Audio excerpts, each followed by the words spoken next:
sun shining in Hollenbury Road, Brighton, and I'm entering the steps of a number 8, and it's got a notice on the window which says open house, exhibition, painting, sculpture, photography, prints, ceramics.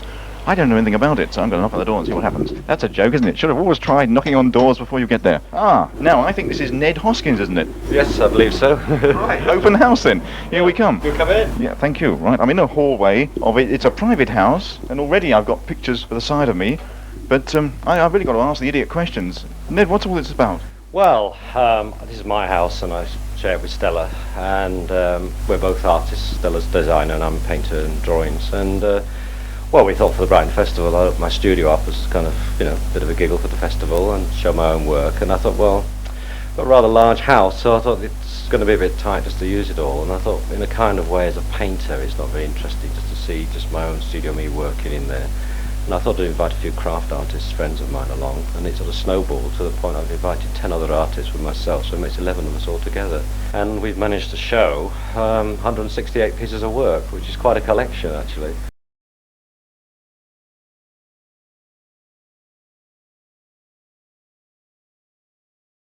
Hi there, my name's Rex Matthews, and I participated in my first open house independently of the Five Ways Group in 1996. So as part of the Five Ways Group, first opened 1997. And I joined the Five Ways Group in 1995, although I was scouted down in 1993 because I was also already opening my house, and it was actually Philip Dunn who had been sent out to check the houses in the neighborhood because the Five Ways was looking for more members to join them. It was in 1994 that Ned actually accidentally came to my house because he was collecting his stepdaughter, and of course walked into a sort of exhibition because I had all my work hanging all the time anyway, and said to me, so why aren't you part of the Five Ways? And of course I had never heard of the Five Ways, so because I was a complete amateur, and I only worked with sort of people who did it for love, and we didn't do it professionally. So I felt very, very honored to be invited, and sort of had my first open house in 1995.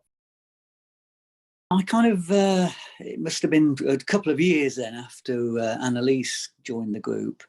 And I remember there was a kind of second wave of people that had recognised that the whole open house movement had taken off, founded by, a kind of fairly small number of artists. And so there was a second wave of us. So it was people like Fran Doherty, Lucy Parker, Nicola Jackson, as Annalise said. There was Polly Rains, there was myself. So we kind of joined the second kind of wave. And I had done an open house independently, and it had been kind of open to members of the Five Ways Group to come round and vet the exhibition, if you like. And we kind of had the garden open, and we had drinks, and it was a private view. And I kind of had enjoyed the initial experience, but being invited into the group really did change things, because the following year, as part of the group and the publicity that went with it, it was the start of 5 or 6 years where I was just absolutely amazed about the power of, the group within Brighton to generate really good art exhibitions, really quality stuff, which became known nationally. So I remember my first year as part of the group, the first weekend of the festival was a kind of constant number of visitors from London. Quite a lot of people came down to buy artwork, because you could buy really good pieces of, solid artwork without any of the kind of gallery commission charges. So trains of people dropping off to see the open houses from London. Also commercial gallery owners. You know, a number of conversations and a number of exhibitions came out of that experience. And it was Brighton really opening up, you know, to the rest of the country. There was sort of in 1989, there were 5 people at the Five Ways, and so Anna Thorell had joined then, and she was doing sculpture, and so there was Anna Thorell, Ned, of course, Rosemary Gascoigne, the Martins, and Helen Collis, and so it was very, very nice. There were 5 houses, so the 5 meant houses, and that was 5 at the Five Ways. And then the next year, in 1990, the Martins left the group, but Philip Dunn joined. And so again, there were 5 at the Five Ways. But then the year after, Harvey Daniels and Judy Stapleton joined, and of course, Colin Ruffle and Fran Slade and Marion Charles. And then, of course, what happened after that in 1992, Nicola Jackson joined, and that was quite interesting because she did bookbinding, and she made paper, and that was a craft. And Ned had this capacity to see art in everything, you know, I mean, which is basically the whole question of art, is that everything can be art. It just depends on how you present it. So art could no longer be defined in oil on canvas or sculpture or ceramics done in a certain way. Yeah. So if you come from that side, then yes, to accept Nicola Jackson meant that they had to accept all sorts of other people who did artifacts. And I was one of those because I was all over the place with all the different disciplines, and I was having far too much fun. I would say that in the first year I did an open house, I was chatting with someone that had come down from London, and they'd bought a newspaper on the train down. And if my memory serves me right, 40 years ago, I think it was in The Guardian. And The Guardian had done a kind of survey of Brighton, and they'd come up with this figure of 10% of the population of Brighton were involved, apparently, in the creative arts. Now, that might have been film and video, it might have been stage and theatre, it might have been writers, it might have been musicians, but across the board, there was this astonishing figure, 10%. And I would say Ned had a real kind of ability to kind of create an audience.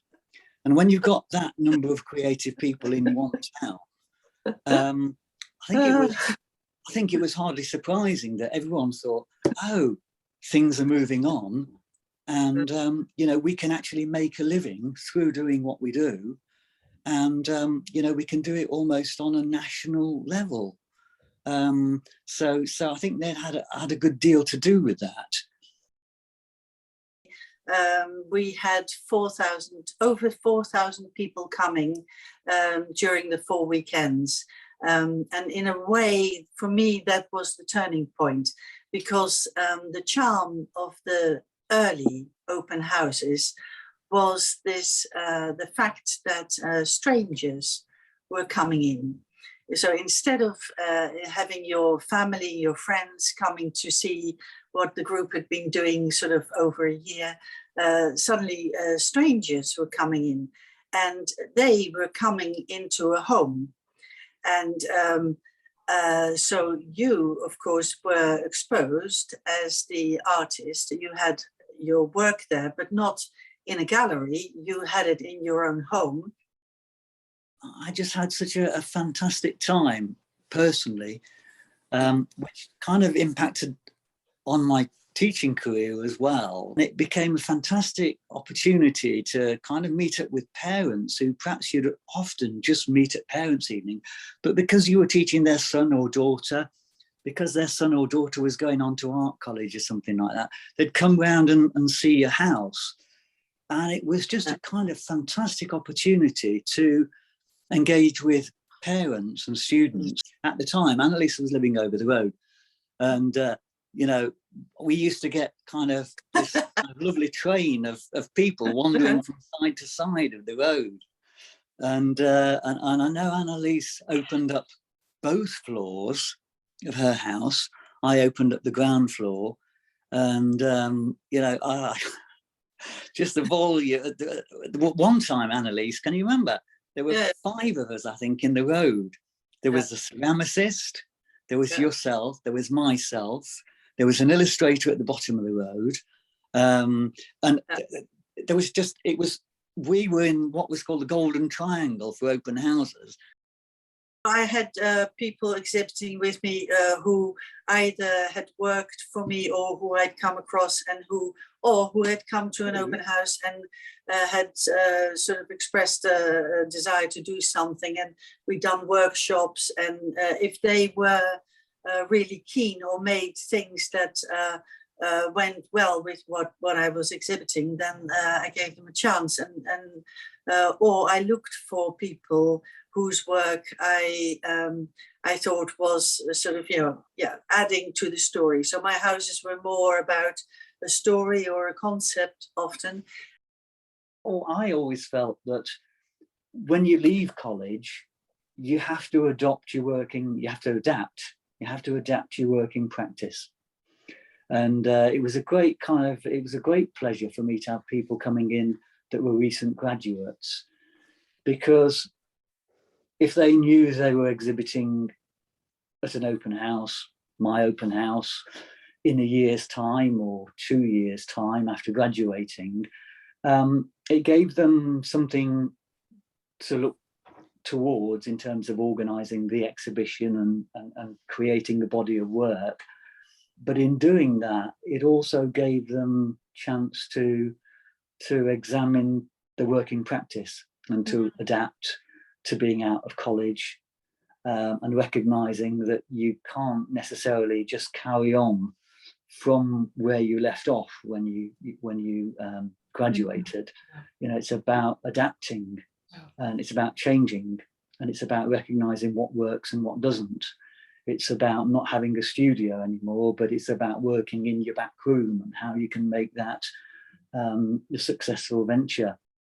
I do remember Ned having an article, I think it was in the Argus one year, and Ned, I think the headline was something like "Big photograph of Ned," and then next to it, big block kind of writing, big block newspaper headline, "The People's Artist." And I think there is that thing that's always been the strength of the open houses, is that, you know, the elitist, you know, kind of element to it is broken down. So, you know, going into a formal art gallery setting can be quite intimidating, but when you've got coffee and cake, it becomes a different matter. So for me, this kind of open house exhibiting has become a full circle. I sort of felt I was back in my own world without the influence of how people think you should be as an artist, and there's no going back. This is it, you know. It's fantastic. It's been the whole experience of kind of having people interested in your work, so that they come back to your house year after year to see how it's developing, to see kind of what route it's taken. I think that's been such a, you know, a kind of absolute joy in being involved with the open houses for me. One thing I kind of remember about Ned as well is that we had a kind of little thing going on, really, where I was in education and Ned himself had been involved in education. And, you know, quite regularly, if he found he had people visiting his house who were students, they were doing A-levels or they were at art college, he would kind of send them down to my place. And likewise, I would send students up to his place. And the glorious thing about the open houses was that it gave people that were studying art the chance to talk with artists, which is something that, again, you see, you can't do that in a kind of formal gallery setting. And when you're studying art, and when you're looking at, you know, the contextual basis for art and all that, and art history, to actually have the chance to talk with people about their work, rather than just read it from books, was something that was, for an educationalist, was a fantastic, you know, golden opportunity. So, so yeah, it made art real for many students. He was generous, you know. He saw this creativity in other people, and it could be anything, and he brought it all together and started organizing it, and then also sort of linked it up with Brighton Festival. And I think that is basically, so at one point I called him the father of the Five Ways, and he really was. When I saw the address that was Hollandbury Road, I thought, well, funny, that's a private house. And what have we got now? I honestly had no idea what I was going to see. Well, we were a bit apprehensive when we did it because we thought we're not in the middle of Brighton. You know, I mean, we're on the outskirts, but I mean, in a sense, we're on a fairly busy route. And you know, we've done a bit of sort of pre-publicity, you know, in pushing out sort of things in local papers and stuff like this. And the Brighton Festival has sort of advertised us as well. I mean, we're in a fringe catalogue. And it's amazing, we've had a fantastic response. We've had about at least 600 people through the exhibition, which is not bad for 2 weeks, and especially out here, and it's as good as some galleries can do, you know.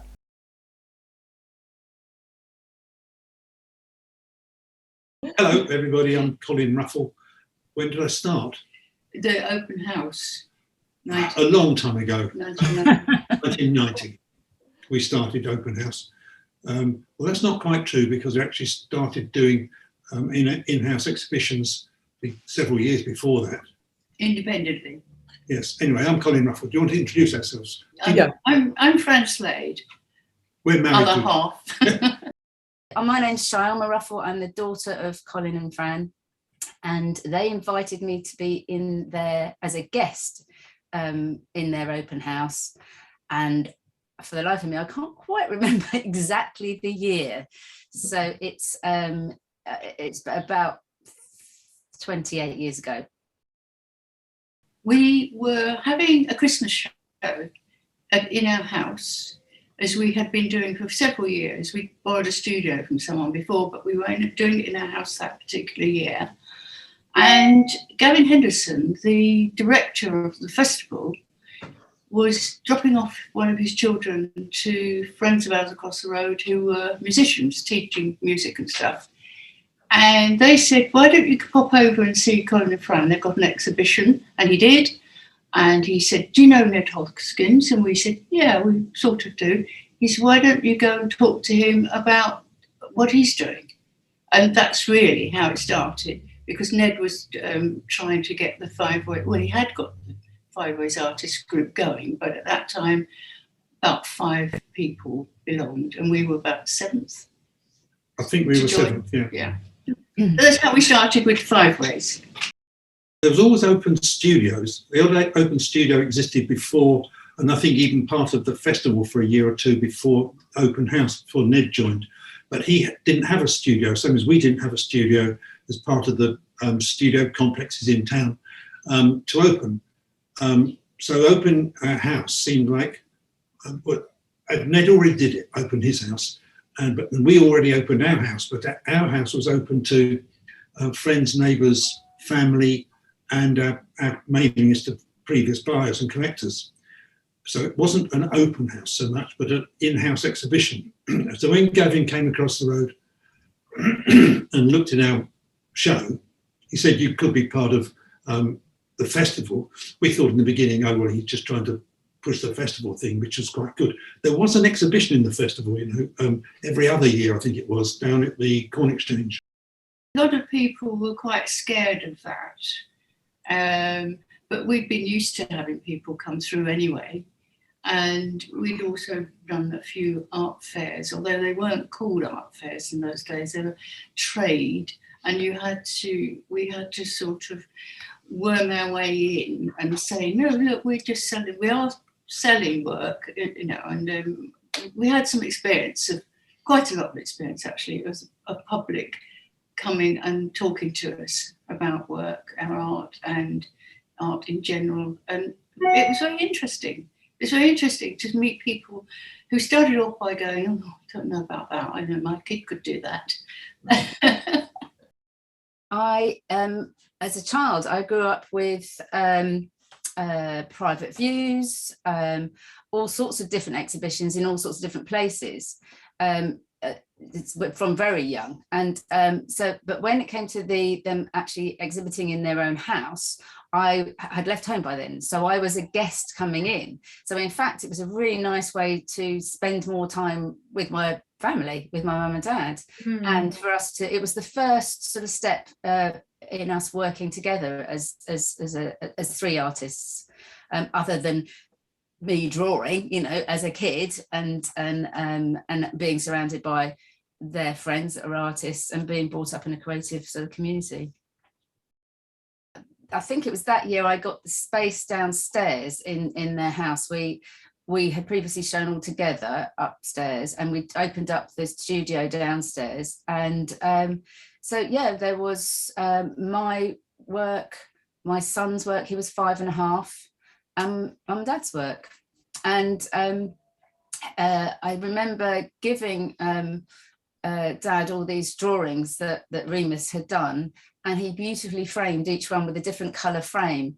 And so they, you know, they were throughout the house. We were interviewed on TV for that. It was a really lovely event. We've got a nice big garden facing south, and the music people came to see us and asked us if they could do something to our audience, which they did on a couple of occasions to start off with for an hour in the afternoon. And it helped to bring in extra people by saying that we're going to have a music event.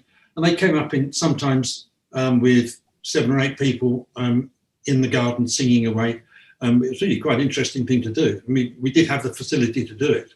So it added that extra feature. Second time that came, they were even more people.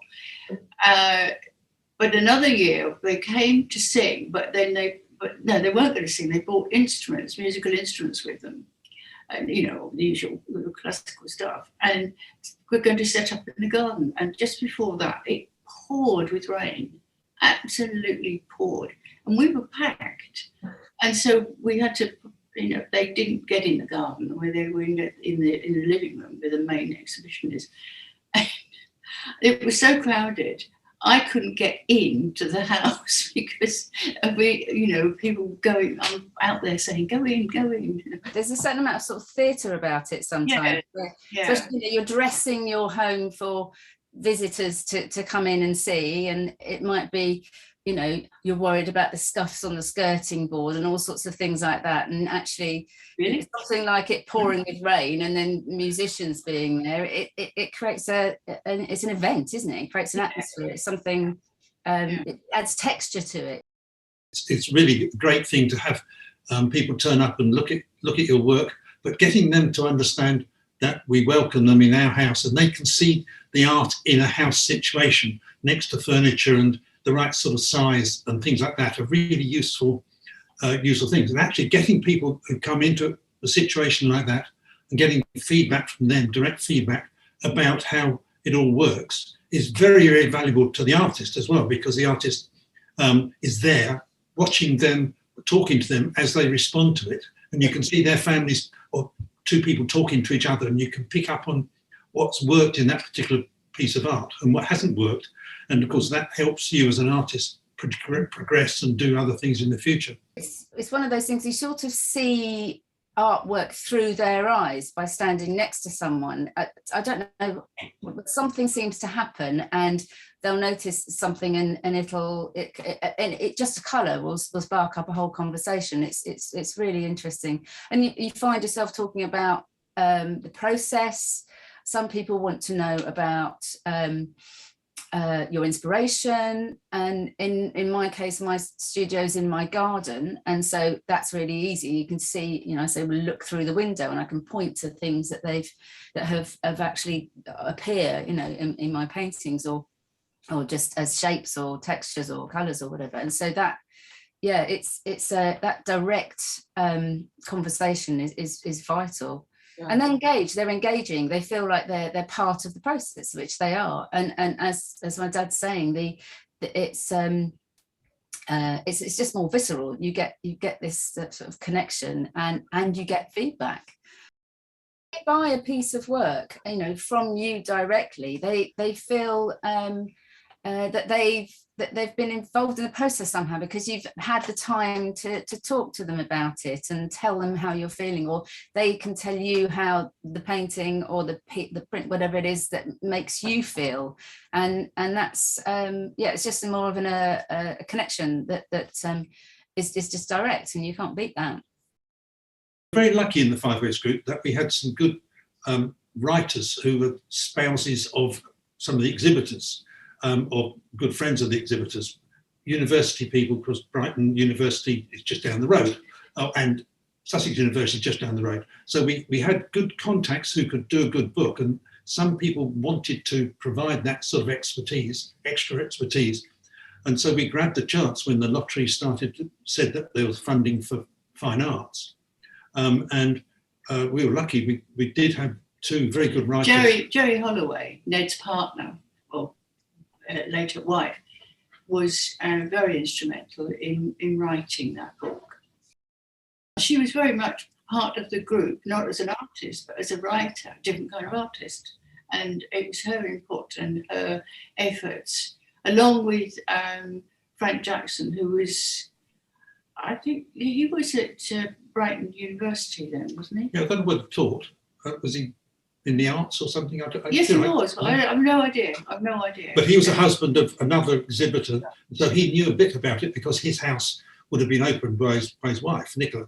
And so he would have had to put up with it. They had a Their nice house. Yeah, they had a nice garden as well. One of the reasons Ned started his open house is that he couldn't find anywhere in Brighton to exhibit his work. There were very few galleries, and they were rather stuck in their ways, and they wanted, you know, more traditional kind of work. That's what he told us, and I think he told anybody who asked, that he decided to open his house and have guest artists, so that he could exhibit his own work as well. That's called Family, and it's based on a little drawing which is hanging on the wall round beside me here, that Shami did when she was very, very tiny. If you look in there, Shami's in the middle, and next to Mummy and next to Daddy, and Aaron, our other the brother. child, the brother is very tiny. He's being squashed. But that was a house we lived in a million years ago when I was an art teacher, and it evolved from that. And we always showed that picture in. We always had it because it's a bit too big to move around. We've had that in all the exhibitions we've done in here. And so I think that was one of the things that triggered off this idea of art being a family thing. And your style, what would you... Well, I suppose in terms of art movements, I don't know how I quite fit in at all, but I mean, this is a series of work I've just done since really from last summer. And the variations on a theme of sort of finding sort of very small objects and then long vistas, views and different points of view based on the sort of Sussex coastline and the hills around here. Yeah. Though, you know, initially they don't look like this in a sense that they're not obviously views, but I usually combine different sort of points of view into one image. So, like if you go for a walk through the landscape and you see a little bit of sort of texture on the ground, or you see some nice fencing or rocks, or, you know, some lovely folding shapes of fields. Like this large painting on the wall here, it's about 5 feet sort of high. It's based on the kind of Sussex field patterns, you know, the sort of... Yes, the patchwork quilt sort of thing, and you've interpreted in a contemporary way. Well, using the idea of aerial shots, you know, looking down on it from aerial photography, and I use a lot of work from maps and, you know, well, I often kind of walk through the landscape around here. I mean, it's beautiful walking country.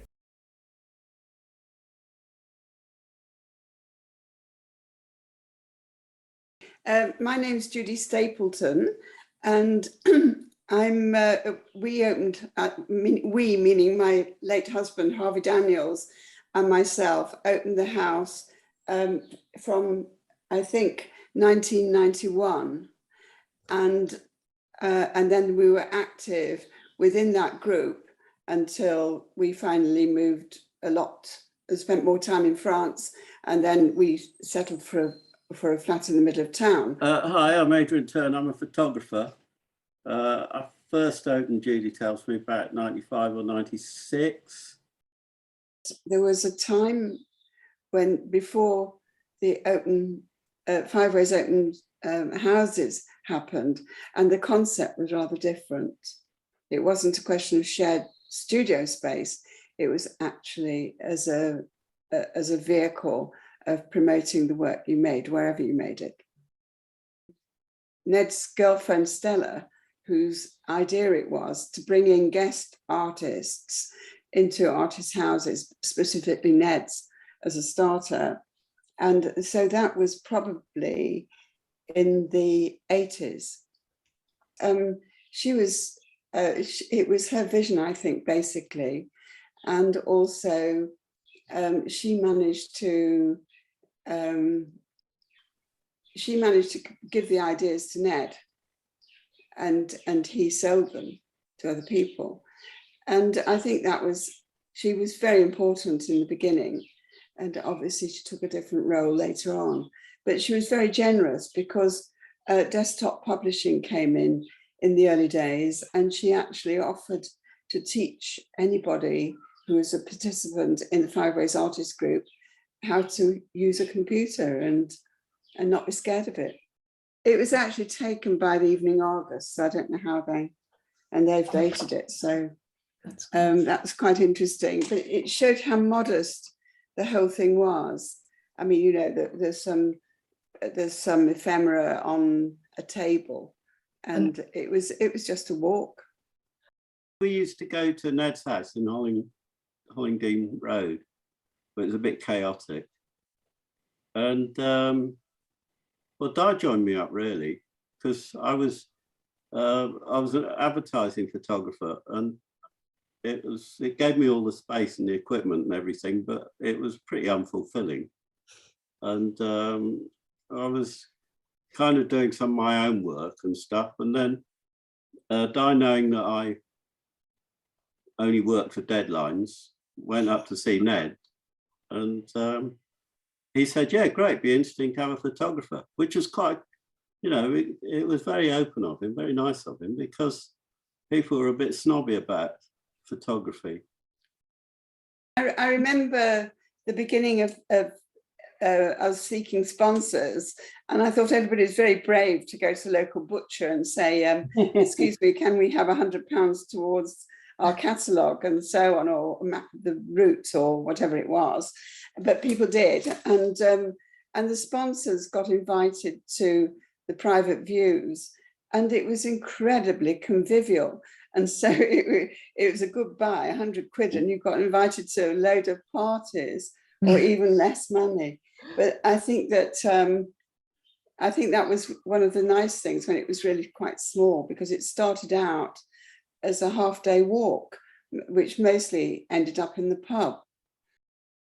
It was a sculpture we were showing, and a woman came in. It was a little thing on a plinth, and she burst into tears. And I thought, oh God! And she was absolutely overwhelmed by it, and bought it. It was quite an expensive thing, so that was good. That was a high point.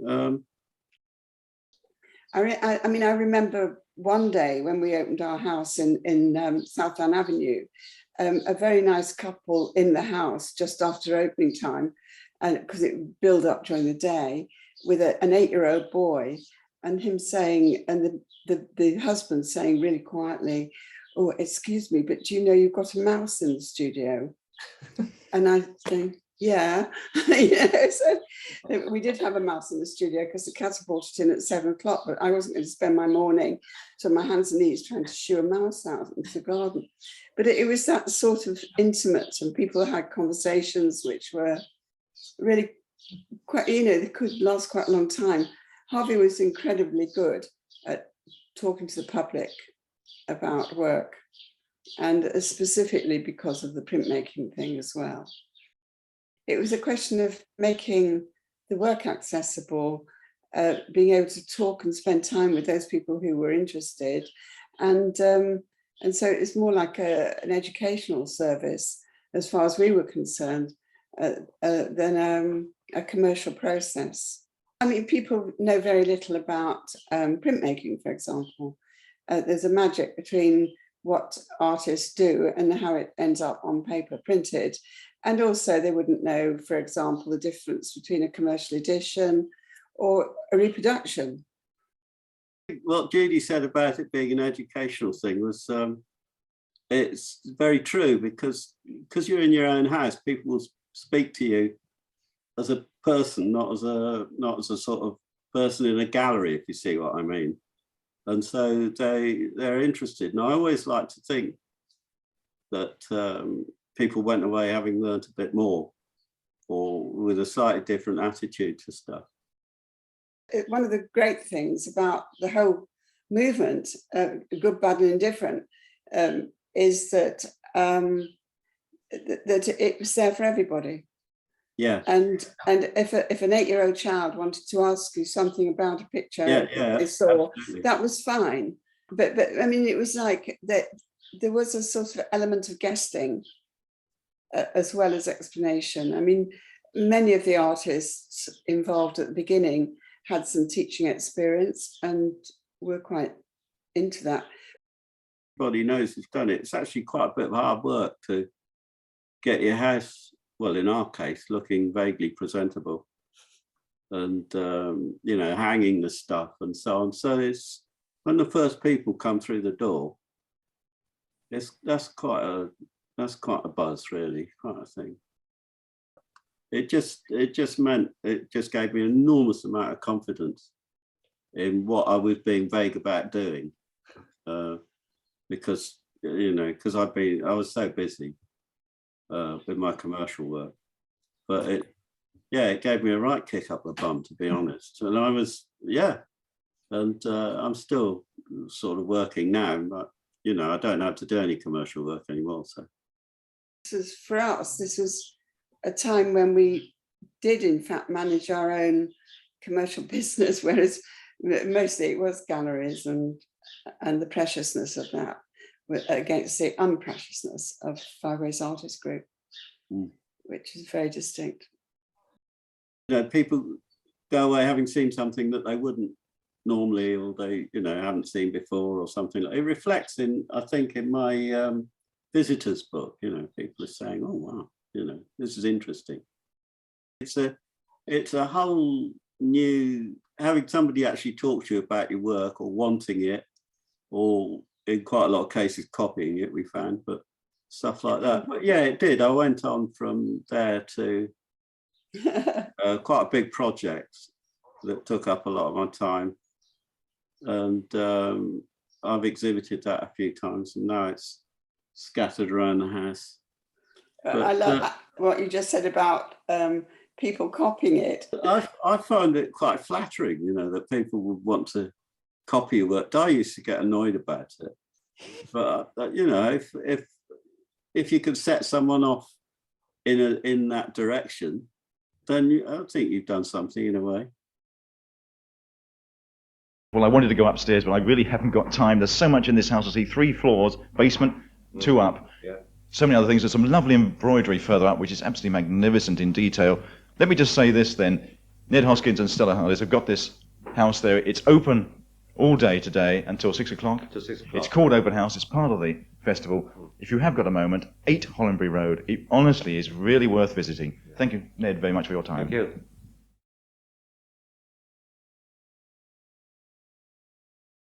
Paul Martin.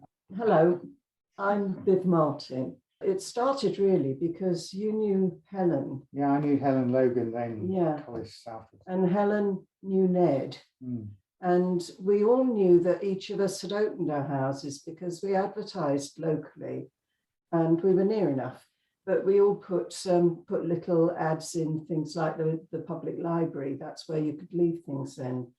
It's funny remembering back to it because, you know, there was no social media. There was no way of just inviting everyone quickly and easily. It was all bits of paper, and it was quite expensive to photocopy. So you were a bit careful about how you did it. Helen was lovely. I met her through Adult Ed, and occasionally, if she was away, she'd ask me to stand in, you know, running her class, because I did sculpture as well as painting at college. And so we knew each other quite well, but we hadn't met Ned at that point.